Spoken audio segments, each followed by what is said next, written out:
Operation सिंदूरनंतर पाकिस्तानसाठी हेरगिरी करणाऱ्या गद्दारांना शोधण्याची मोहीम सुरक्षा यंत्रणांनी सुरू केली आहे. या कारवाईत आतापर्यंत वेगवेगळ्या राज्यातील हेर ताब्यात घेण्यात आले आहेत. महाराष्ट्रात देखील या संदर्भात कारवाई करण्यात आली असून ठाणे जिल्ह्यातील कळवा इथून एका आरोपीला ताब्यात घेण्यात आलाय. रवी कुमार वर्मा असं या आरोपीचं नाव आहे. नेमका रवी हा या सगळ्यामध्ये कसा फसला हेच आम्ही तुम्हाला या व्हिडिओच्या माध्यमातून सांगणार आहोत. नमस्कार, आपण पाहतात विशेष खास. तर रवी हा नेव्हल डॉकमध्ये फिटर म्हणून कामाला होता. तो वर्षभरापासून फेसबुकच्या माध्यमातून एका महिलेच्या संपर्कात होता.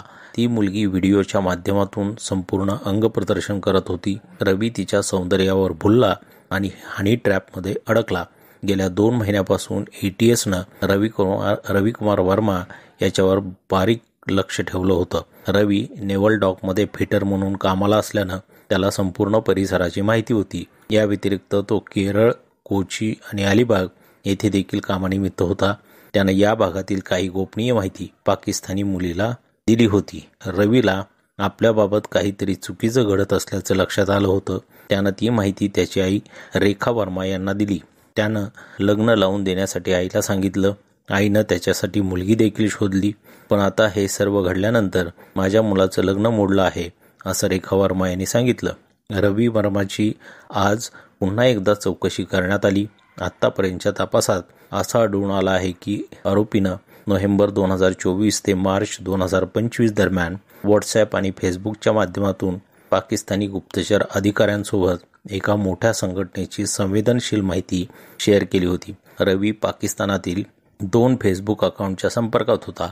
पायल शर्मा आणि इस्प्रीत या नावाची ही पाकिस्तानी खाती आहेत. रवीनं तब्बल 14 पाणबुड्या आणि युद्धनौकांची माहिती या फेसबुक खात्यांना पाठवली होती. युद्धनौका तसंच इतर जहाजांची माहिती आणि चित्रही बनवून पाकिस्तानला पाठवली. तो नोव्हेंबर 2024 पासून त्यांच्या संपर्कात होता.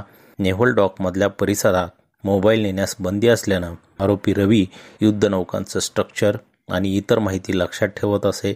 त्यानंतर तो पायल शर्मा आणि इस्प्रीत या अकाउंटला पाठवत असे.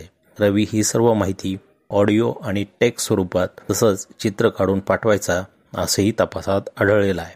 पाकिस्तानी इंटेलिजन्स ऑपरेटिव्हची फेसबुक अकाउंट असलेल्या पायल शर्मा आणि इस्प्रीत या खात्यावरून एका प्रोजेक्टसाठी युद्धनौकांची माहिती हवी आहे अशी मागणी रवी वर्माकडे होत होती. हनी ट्रॅपमध्ये अडकलेला रवी वर्मा ही माहिती पायल शर्मा आणि इस्प्रीतला वारंवार पाठवत होता असं तपासात आढळून आलेलं आहे.